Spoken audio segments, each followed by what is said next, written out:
This I'm not watching. To interrupt but the IRGC spokesman is speaking right now. Let's listen in. And a large number of American forces were killed and injured in American bases in Kuwait. The infrastructure in Salman Harbor, as it constitutes the headquarters of the Fifth Fleet, was attacked by missiles and assault drones and a number of Patriot batteries and American posts in Muhammad al-Ahmad military location were hit by our missiles. And moments ago, Wave 39 was performed in this wave. American bases were targeted in the Persian Gulf. We have also targeted Express Rome ship, which is an Israeli ship. While it was stationed in its place, the Hormuz Strait is under constant surveillance by our naval forces. And our enemies have no right to pass through the Hormuz Strait or the Strait of Hormuz. Our attacks would continue broadly using missiles and drones. We would like to thank our forces for performing such operations. The Islamic Republic, in its defense for its independence and victory, will be from Allah. We'll leave that there. That's the Iranian Revolutionary Guard spokesman there saying that that Iran. Wait, that was a U.S. oil tanker? I didn't realize that that was a U.S. oil tanker that was fucking blown up. I suspect this is a reaction to, I suspect that this is a reaction to the American and Israeli strikes hitting an Iranian bank last night. So there are government payments that must be, there are government payments that are being processed right now, and America knows that. And yesterday they fucking hit the Iranian bank, one of the main Iranian public banks, while there were people inside of it, by the way. And that obviously pissed off the IRGC and the Iranian state. And they said that they would actually, they told HSBC and like American banks to basically evacuate the Gulf. They said that they would strike back against like American banks in the region. It is obviously completely fucking ridiculous to do this. It's just another fucking war crime. America's response to it is, oh, well, IRGC payments are getting made from that bank. Like, you can't fucking hit a bank. That's crazy. They're just straight up openly targeting civilian infrastructure. And since then, they have also attacked. Since then, they've also engaged in like some cybersecurity initiatives. I believe like a massive healthcare network was under attack earlier today, where they like went in and deleted a whole bunch of files. But yeah, here it is. Iran's IRGC has threatened to attack economic centers and banks related to the U.S. and Israeli entities in the region after what it called an attack on an Iranian bank, with war on its 12th day.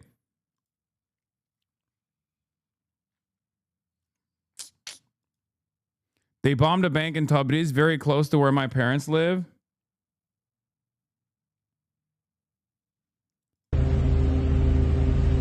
Dude, that is fucking crazy.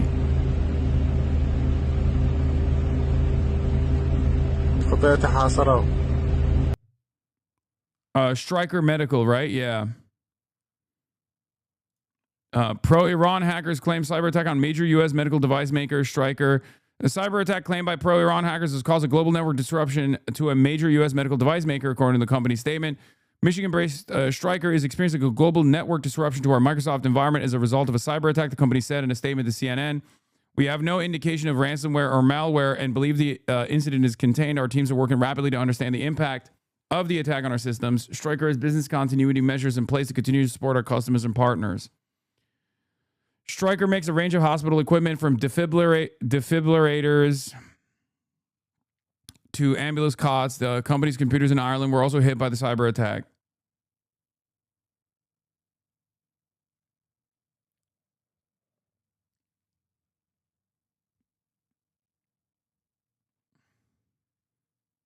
The Stryker family are huge donors to Democrats in Michigan too. Yeah, I don't know if this is like the.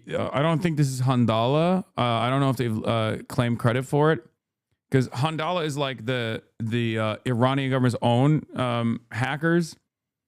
I don't know if they would hit like. Is it Handala, or it could be an independent group?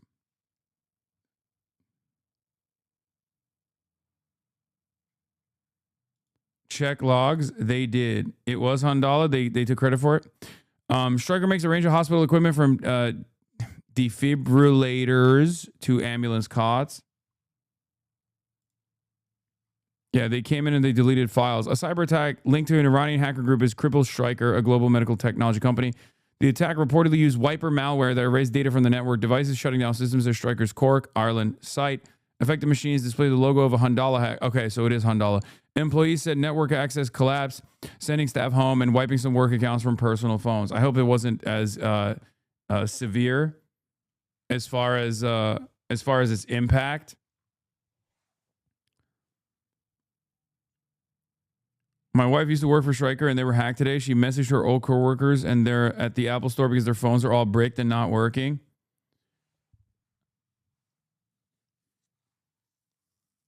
Surely they have backups, Lamau. Yeah, I assume they do, but they wiped out everything in factory, reset people's phones if they were on site. That's crazy. Iran said houses close to banks are now within their blast radius. I live in Kuwait with my family. I'm fucked.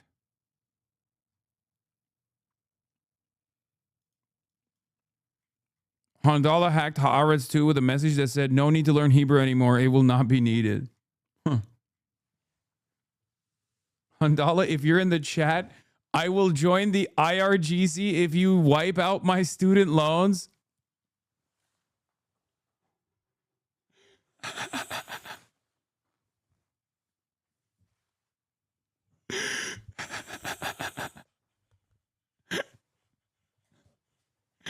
Yo. Listen. Handala, Americans are desperate. They could shock the world, actually. That's not even a joke. That's not even a joke. Ironically, if they were to hit like a pain center, like a center of capital that many Americans are frustrated with, like they could shock the world. You don't understand how much, you don't understand how many people will be like, well.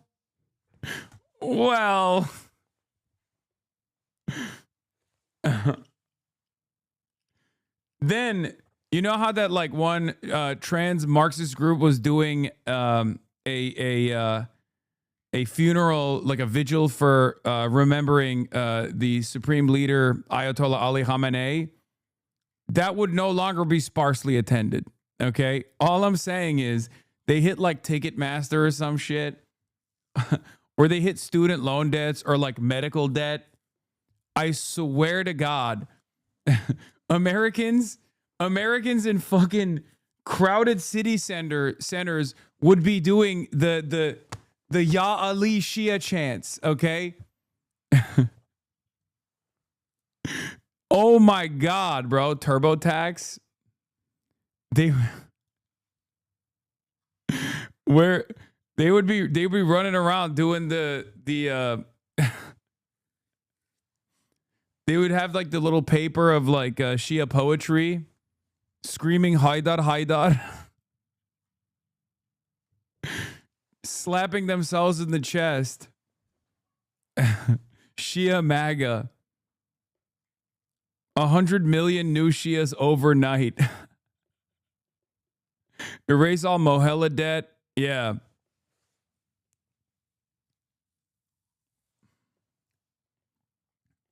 Anything for my country, Iran. Dudes in Butler, Pennsylvania would be dancing on the rooftops. Yeah.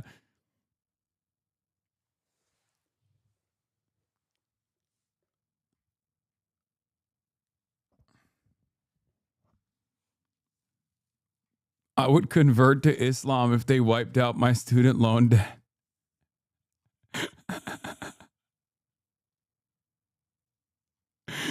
Oh, that's funny.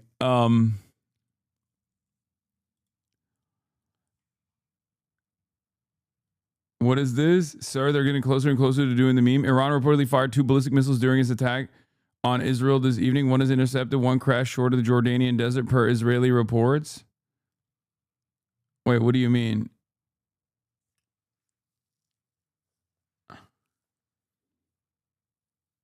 Reciting the Shahada for global economic collapse.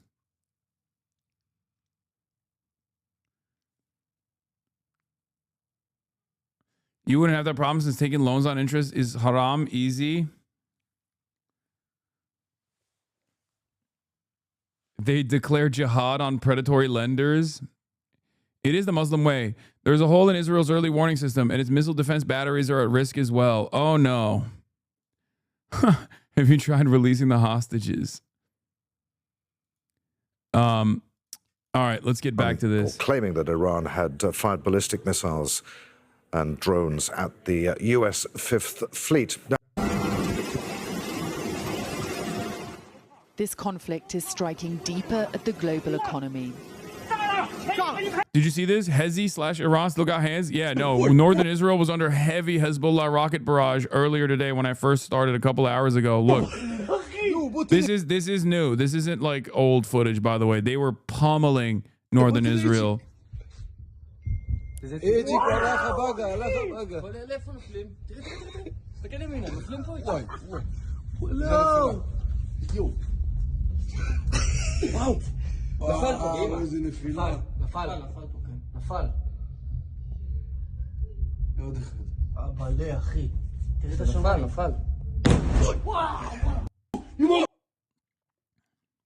More than 100 rockets in one salvo, apparently. Yeah. I mean, let's be real. They're not doing a good enough job. They don't have unlimited capabilities, right? Like, it's at a certain point, it's gonna get overwhelmed. The missile systems are gonna get overwhelmed. And it's up to Hezbollah and Iran to figure out exactly what that point is, the breaking point. And there is absolutely a breaking point, especially considering that the radar systems have been taken out by Iran, where the Iron Dome turns into a paper dome. Another Iranian assessment that views some of the ground incursion as potentially imminent. Mahdi Kharatian, the activities of domestic terrorist cells, which will be accompanied by drones, Mossad Force, and possibly Delta Force, have begun. The objective is to attempt to occupy the country's security apparatus in order to open the path for U.S. Special Forces and the Israeli regime to carry out sabotage in cities and missile sites, as well as assassinate high-ranking officials in the country. The widespread deployment of shoulder-fired missile systems, electronic warfare, and army checkpoint cells and resistance bases with shotgun weapons is among the necessary measures. Additionally, protective protocols for sensitive areas must be intensified. And it should be assumed that Delta and Mossad forces may intend to enter sensitive areas using fake identities and under the cover of security forces. On the other hand, efforts to incite chaos in Tehran and major cities must also have a regional response, which at present is the best option. The best option is Bahrain.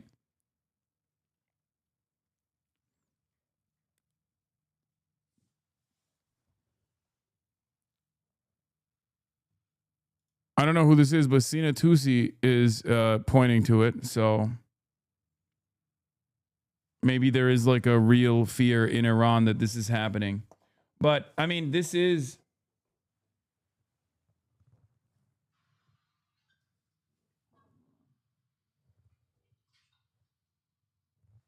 My food is here.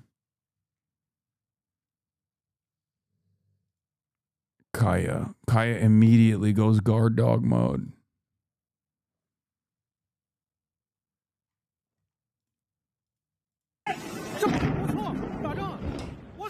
oil storage facilities one of the latest targets at Oman's port of Salalah. And with oil markets already shaken by disruption across the Gulf, the International Energy Agency has agreed to release a record volume of emergency oil reserves, the largest intervention in its history, in an attempt to steady prices. But, to be clear, the most important thing for a return to stable flows of oil and gas is the resumption of transit through the Strait of Hormuz. But right now, the Strait of Hormuz looks like this. Commercial shipping at a standstill in this strategic choke point for the world's energy. And it's become incredibly dangerous. This Thai-flagged ship caught fire after being hit by Iran while trying to escape the strait. In the past day, at least 3 vessels have been attacked by projectiles, likely drones. Iran's Revolutionary Guard claimed responsibility for the attack on the Thai-flagged vessel, which is little surprise. They have threatened to attack any ship that tries to pass, and it's brought this shipping superhighway to a standstill. Iran controls the strait, and its effective closure raises the cost of the war, not just for its enemies, but for the entire world. The US is working on plans to secure international ships in the strait. And US Central Command has targeted Iranian vessels suspected of being poised to lay mines in the waterway. The US president sounding much more upbeat than the global markets, even telling oil companies they should be sailing through Hormuz. We took out just about all of their mine ships in one night. We're up to boat number 60. Every one of their ships, just about all of their Navy is gone at the bottom of the sea. Iran's navy may be degraded, but its cheap drones are still hitting the arteries of global trade. Closing the Strait of Hormuz is one of Iran's most powerful weapons. Any vessel whose ship or oil cargo belongs to the United States, the Zionist regime, or their hostile partners will be considered a legitimate target. But it's not just the Gulf on edge tonight. Around 30 countries have voiced concern over renewed fighting in Lebanon, and outrage is growing after a residential building was hit in the latest wave of airstrikes. And Tehran has been hit in one of its heaviest nights of bombing so far. Israeli officials believe Iran's new supreme leader may have been wounded. He's not been seen in public since taking office. And tonight, most of Iran's women's football team, who recently turned down an offer of asylum in Australia, are returning home, back to a country now at war, in a conflict felt far beyond